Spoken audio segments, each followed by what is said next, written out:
नमस्कार, मी पंजाब डक. आज आहे 29 मार्च 2026.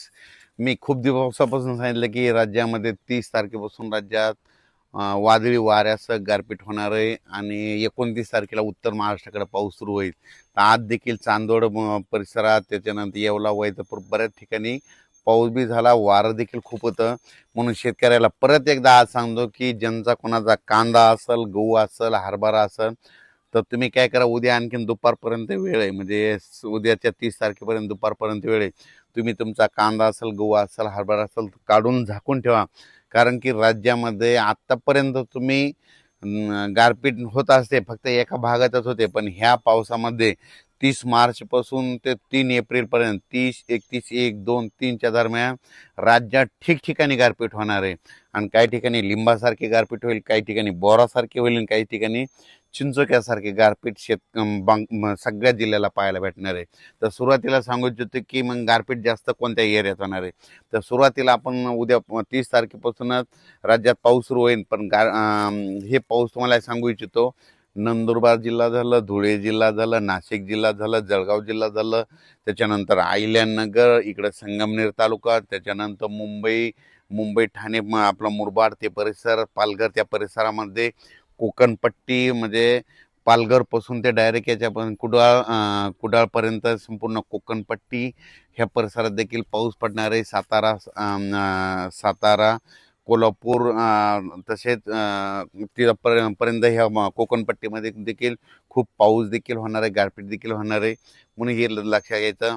त्याच्यानंतर सांगायचं झालं विदर्भाकडून घेऊ आपण, वर्धा, नागपूर, भंडारा, गोंदिया, चंद्रपूर, यवतमाळ, वाशिम, हिंगोली, नांदेड, परभणी, लातूर, धाराशिव, बीड, जालना, संभाजीनगर, अहिल्यानगर, जळगाव, बुलढाणा, अमरावती, अकोला ह्या पट्ट्यात देखील म्हणजे 30 तारखेपासून तर 3 एप्रिलपर्यंत चांगला पावसाळ्यासारखा पाऊस पडेल. कुठं जिथं नाही पडलं तिथं वारं सुटेल आणि काही भाग सोडून देखील देईल. म्हणून हे लक्षात येतं. अवकाळी पाऊस सर्वदूर सगळीकडे पडत नसतं, हे सर्वप्रथम लक्षात येतं. तर मग आता तुम्हाला सांगतो, आता नेमके गारपीट कोणत्या कोणत्या जिल्ह्याला पाहायला भेटेल. तर तुम्हाला एक सांगू इच्छितो, सुरुवातीला मी परभणी जिल्ह्याचा आहे म्हणून परभणी जिल्ह्यातला सांगू इच्छितो की परभणी जिल्ह्यात आमच्या इथं सेलू तालुका आहे माझा. म्हणजे माझ्या गावापासून कंप्लीट इकडं वालूरकडं, म्हणजे वालूर, चारठाणा ह्या परिसरात गारपीट पाहायला भेटेल. म्हणजे आमच्या सेलू तालुक्यात भेटेल, जिंतूरकडे देखील भेटेल, पालम, परभणी जिल्ह्यामध्ये पालम देखील आहे, पालम पुण्याच्या त्या पट्ट्यामध्ये गारपीट बघायला भेटतं. म्हणून हे देखील परभणी जिल्ह्यातल्या शेतकऱ्यांनी, गंगाखेड देखील भेटल. म्हणून हे परभणी जिल्ह्यातल्या शेतकऱ्यांनी अंदाज लक्षात. आपण परभणी जिल्ह्याच्या बाजूला बीड जिल्हा, तर बीड जिल्ह्यातल्या शेतकऱ्याला सांगू इच्छितो की गेवराई जिल्ह्यामध्ये देखील, गेवराई तालुक्यामध्ये देखील पाऊस देखील भेटेल, गारपीट देखील भेटेल. बीड जिल्ह्यात मात्र वादळी वाऱ्यासह पाऊस पडणार आहे, ठिकठिकाणी पडणार आहे, काही भाग सोडून देणार आहे. म्हणून बीड जिल्ह्यातल्या शेतकऱ्यांनी अंदाज लक्षात. जालना जिल्ह्यात देखील म्हणजे कन्नड, सिल्लोड, भोकरदन त्या पट्ट्यात देखील अजिंठापर्यंत तिकडे देखील काही ठिकाणी खूप, सोयगाव त्या परिसरात देखील चांगल्या परिसराचा पाऊस होईल, काही ठिकाणी गारपीट होईल. म्हणून हे देखील सर्व शेतकऱ्यांनी लक्षात घ्यायचं. त्याच्यानंतर संभाजीनगर जिल्ह्यामध्ये देखील वैजापूर, गंगापूर ह्या पट्ट्यात देखील चांगला पाऊस देखील होईल, गारपीट देखील होईल.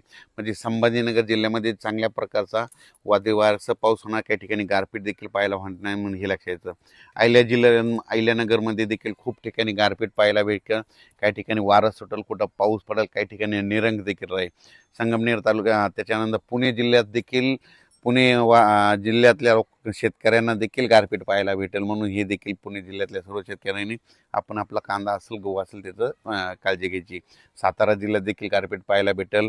त्याच्यानंतर कोल्हापूर जिल्ह्यात देखील काय गारपीट पाहायला देखील भेटेल. त्याच्यानंतर इकडं बुलढाणा जिल्ह्यात देखील घाटाच्या खाली इकडं म्हणजे सिंदखेड राजाचं त्या परिसरात गारपीट पाहायला भेटेल. त्याच्यानंतर अकोला, अमरावती तिकडल्या जिल्ह्यात देखील गारपीट पाहायला भेटेल, पाऊस देखील पडेल. त्याच्यानंतर वर्ध्याकडं हिंगणघाट त्या परिसरात देखील गारपीट पाहायला भेटेल.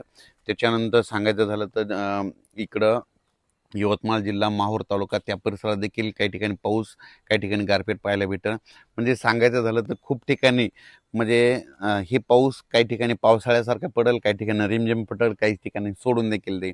पण राज्यात मात्र 3 एप्रिलपर्यंत राज्यात हे अवकाळी पावसाचं सावट आहे. ही सर्व शेतकऱ्यांनी लक्षात घ्यायचं.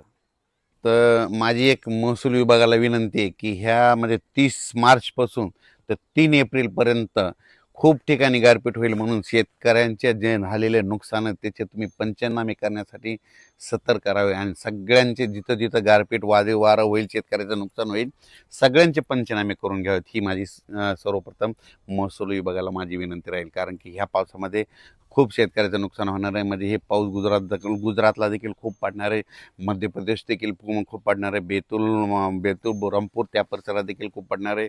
त्याच्यानंतर इकडं तेलंगणात बी पडणार आहे, आदिलाबाद, धर्माबाद, हैदराबाद त्या परिसरात बी पडणार आहे. इकडं बसव कल्याण तिकडं देखील राहणार आहे, कर्नाटक देखील राहणार आहे. इकडं तिकोटी, धारवाड त्याच्यानंतर म्हणजे कर्नाटकमध्ये बऱ्याच ठिकाणी चांगला पाऊस गारपीट होणार आहे म्हणून हे देखील लक्षात यायचं. म्हणजे सांगायचं झालं तर राज्यामध्ये ह्या पावसामध्ये जरा वारं जास्त राहील आणि गारपीट देखील. म्हणजे दरवेळेस काय असतं, महाराष्ट्रात पाऊस आला तर काय होतं, फक्त एखाद्या 2 जिल्ह्यामध्ये पाऊस आणि गारपीट होते. पण याच्या माझा प्रत्येक जिल्ह्यामध्ये 5-7 तर ठिकाणी अशी गारपीट झालेली अशी म्हणजे न्यूजला बातमी येईल. म्हणून सर्व शेतकऱ्यांनी आपण आपल्या पिकाची काळजी घ्यायची, पशुधनाची काळजी घ्यायची आणि पाळीव प्राण्याची काळजी घ्यायची. पट्टीच्या आंबा उत्पादक शेतकऱ्यांना सांगू इच्छितो की तुम्ही काय करा, तुम्ही तुमच्या आंब्याची काळजी घ्या. कारण की कोकणपट्टीकडे देखील खूप पाऊस देखील बघायला भेटणार आहे, गारपीट देखील भेटणार आहे. तसे नाशिक जिल्हा, त्याच्यानंतर नंदुरबार, धुळे, जळगाव ह्या पट्ट्यात देखील चांगल्या स्वरूपाची गारपीट पाहायला भेटणार. म्हणून त्या शेतकऱ्यांनी आपण आपल्या पिकाचं संरक्षण करावं. अचानक वातावरण बदल झाला तर परत एक मेसेज दिला जाईल. धन्यवाद.